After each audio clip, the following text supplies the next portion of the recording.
Have you ever ran into a YouTuber who seems too good to be true? Or a content creator who appears to love everything that you do? Something about you and the content just clicks, until it does not. Well, here is my internet horror story from the summer of 2025. While browsing YouTube short feeds, I stumbled across a live stream showcasing sports that instantly captured my attention. Before long, I found myself chatting in nearly every one of his live streams. For privacy reasons, let's call him Mason. I have also changed all identifying details. Please note that my story is not a petting zoo. I discourage anyone from contacting anyone I mention, especially if you think you know who I am referring to. Rather, this is a cautionary tale about sharing contact information during YouTube live chats, an important life lesson for both avid social media users and channel moderators. Back to the story. Mason and I began talking about our favorite sports teams, stadiums, and cartoon characters, and just about everything under the sun. A few months later, we agreed to go live together, which was a relatively new feature on YouTube at the time. That is when alarm bells began ringing. Our conversations initially focused on sports, but gradually shifted towards questions about my heritage. At the time, I remained 99.99% anonymous online. Nobody knew what I looked like, my family history, or my disability status. More on that later. Mason started asking about my accent. I responded with, "Yeah, I am from China." I couldn't bring myself to publicly mention that I have Apraxia just yet. I already felt largely ignored in real life whenever I discussed my speech disability. Subconsciously, I fear that revealing it might ruin this friendship or my reputation within the live streaming community in general. So, I decided to attribute my speech to being Chinese while admitting that I am also an adoptee. Mason proceeded to ask about my favorite Chinese foods and family members. I recall keeping my answers rather vague. By our second live stream, Mason invited me to visit him in real life, which I initially found extremely delightful. As an autistic and apraxic individual, I live a rather isolating life outside of online interactions with the occasional travel. I am rarely invited anywhere outside of work, and when I do interact with others, people often question my mental competence. Many folks assume that my intellect is directly tied to my articulation, which is made very clear, which I actually learned about on a Facebook page called Mikey's Wish, My Life with Verbal Apraxia and Dyspraxia.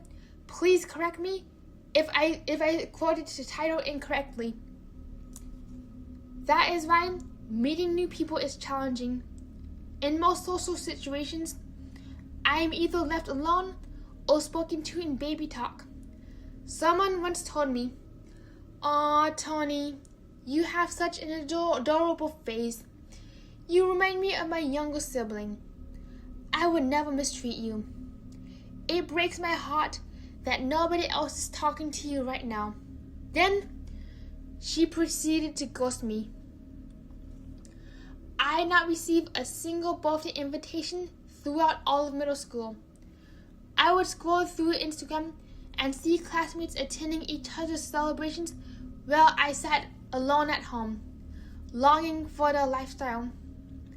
I often questioned, what would my life be if I was not perceived as cognitively disabled? These dynamics alone amplify the significance of Mason's invitation.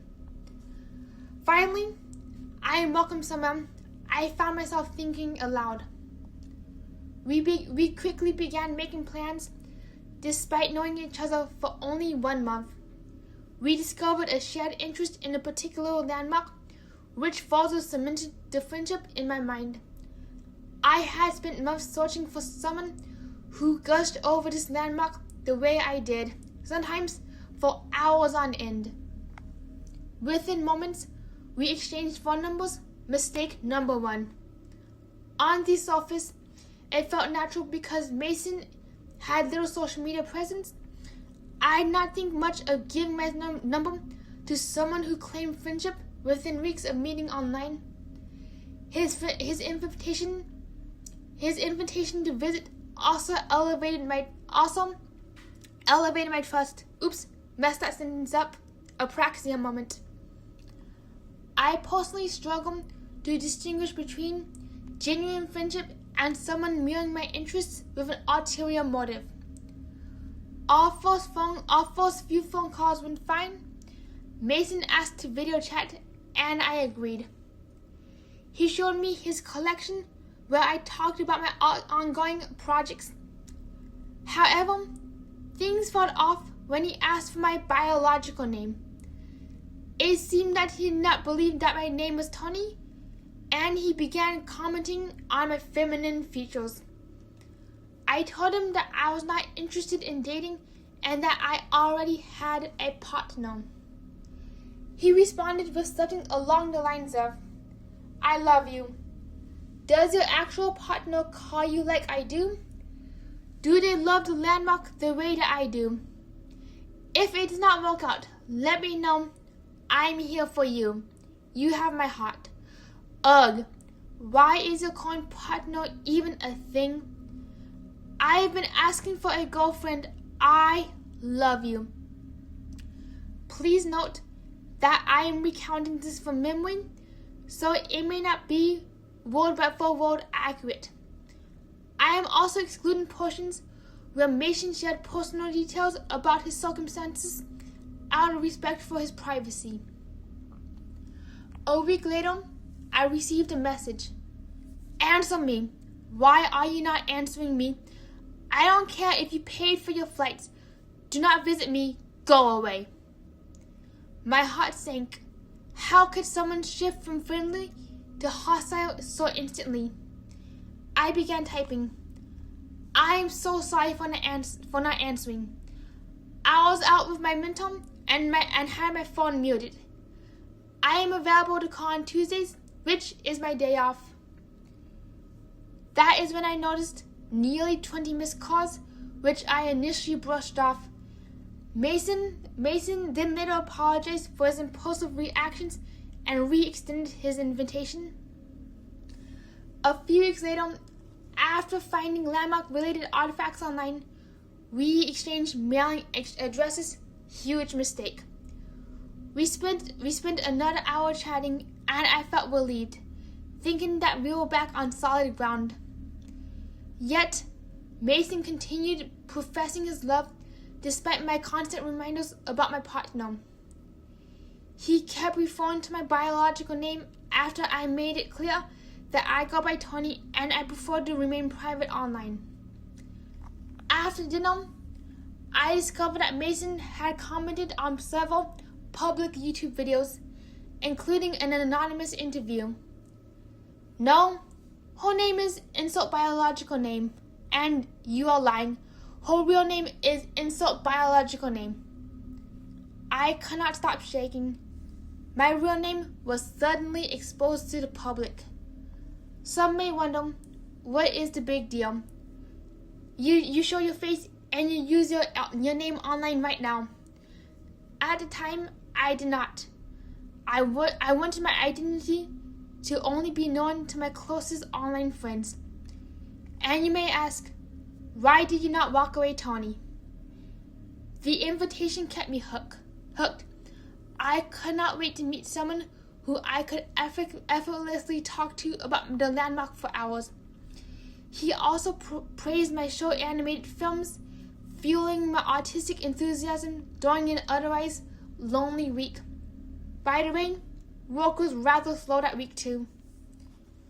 That following Sunday, I went live on my YouTube channel. While setting up my tripod, a notification pinged. Delete your most recent YouTube short, or I am reporting your channel. Winky face emoji. Huh!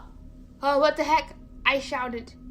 A cold sweat immediately ran through me. Would my channel be mass reported? I frantically archived my entire video live stream before starting my stream, and during the stream, Mason texted, "Delete the animation now. I do not like it." I didn't respond. I continued with my stream. Next text read, "Answer me." So I switched on Do Not Disturb. Then Mason entered my live chat repeatedly posting, "Why are you not answering me? Text me. Joke. Stop your stream right now. I do not care that you're streaming. Turn off Do Not Disturb." Meanwhile, I received a string of texts repeating "loser" at least 30 times.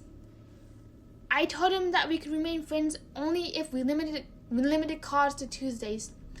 I made it clear that I cannot reliably communicate during work hours. I initially agreed. But during my shift, my phone buzzed endlessly. I turned it off, assuming that it was spam. Nope. 85 missed calls, 100 text messages, Mason again. His tone shifted repeatedly, going from "Joke, I'm sorry, I forgot you were at work. It's okay if you can't answer. Stop what you're doing and text me right now. Why are you working so late tonight? I thought we were talking tonight." There were at least 30 crying emojis scattered throughout. That evening, my phone became unusable, even on Do Not Disturb. The buzzing interrupted my freelance projects. For context, I complete about 80% of my illustration work using mobile internet-based apps. The pattern continued throughout the week. His enthusiasm about the landmark would momentarily pull me into a fantasy where he consistently respected my boundaries.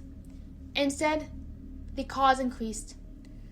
During my next day off, while filming a stop-motion animation, text, Do Not Disturb, buzz, buzz, buzz. 80 missed calls later, I could not look at my phone without anxiety. "Stop doing your artwork. You spend way too much time on that channel of yours. Answer me." During another live stream, he spammed the chat. "Answer me. You need to answer my text now. I don't care that you are live in your stream and talk to me, joke." Over and over and over again.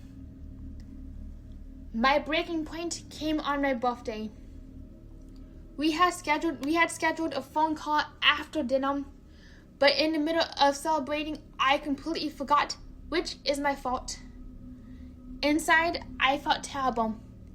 I knew how it feels to be ignored, especially as someone who experiences rejection sensitivity dysphoria.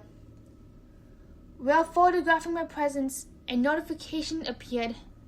Maybe it's my boss, I thought. Instead, "I want to see you now, you joke." Then, "Happy birthday, loser.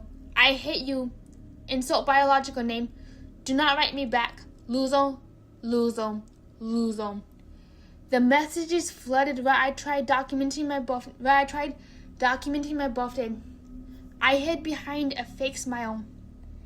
I ended up shutting off my phone and skipped filming my cake altogether, if I can recall correctly. That night, I blocked Mason, despite fearing what he might do. Enough is enough. It is difficult to describe the relief of removing something that once felt so sweet, but had turned, unfortunately, toxic. A friendly reminder: proceed with caution before sharing contact information.